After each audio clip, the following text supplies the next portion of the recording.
পুলিশের সমস্যাটা যেটা হয়ে গেছে ওনাদেরকে নিকট অতীতে বিশেষ করে গণ অভ্যুত্থানের সময় যেভাবে ব্যবহার করা হয়েছে একেবারে অস্ত্র হিসেবে ছাত্রদের বিরুদ্ধে সাধারণ মানুষের বিরুদ্ধে, সেক্ষেত্রে পুলিশের ওপরে আস্থা ফিরিয়ে আনা অতটা সহজ হবে না, এটা তো আমরা সবাই জানতাম এবং আমরা এখনো দেখে যাচ্ছি যে আস্থা কিন্তু এখনো ফেরত আসেনি।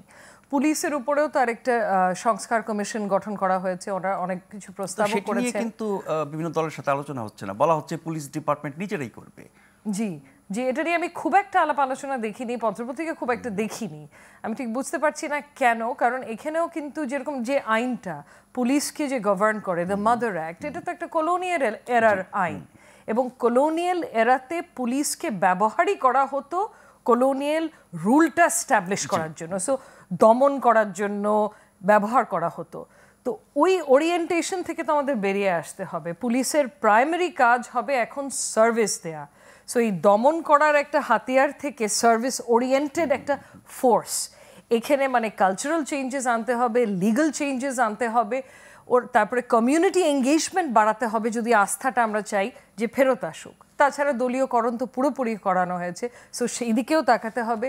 এ ব্যাপারে খুব একটা কাজকর্ম ঠিক ভিজিবল কিছু আমি দেখতে পাচ্ছি না এখনো, এটা অত্যন্ত দুঃখজনক। সংস্কার কমিশনের রিপোর্টের সাথে পুলিশ বিভাগের মতবিরোধ আছে বেশ কিছু বিষয়ে। জি জি, সেটা থাকতেই পারে, অনেকেরই মতবিরোধ থাকতে পারে, কিন্তু একটা ঐক্যমত তো স্থাপন করার কাজ হচ্ছে, ঐক্যমত স্থাপন করার যে কমিশনটা গঠন করা হয়েছে, আমি আশা করছি রাজনৈতিক দলগুলো তাদের মতামত দিচ্ছে যাতে পুলিশ রিফর্মের উপরে যে কমিশনগুলোর সংস্কার প্রস্তাব নিয়ে আলোচনা হচ্ছে, ঐক্যমত কমিশন, পুলিশ নেই, এটা তো পুলিশ কমিশনের বিষয়টা নেই, সরকারের দিক থেকে বলা হচ্ছে যেটা পুলিশ বিভাগ নিজেরা করবে। সেটা কত নিজেদের সংস্কার না, নিজেরা অবভিয়াসলি ওনারা তো একটা মেজর স্টেক হোল্ডার, সো ওনারা তো ওনাদের বক্তব্য দেবেনি, কিন্তু এখানে কিন্তু জনগণকেও ইনভলভ করা উচিত, সিভিল সোসাইটিকে ইনভলভ করা উচিত। সার্ভিসটা তো আমরা পাচ্ছি, সো আমাদের ফিডব্যাকটা তো অত্যন্ত গুরুত্বপূর্ণ যে আমরা পুলিশকে কিভাবে পারসিভ করছি।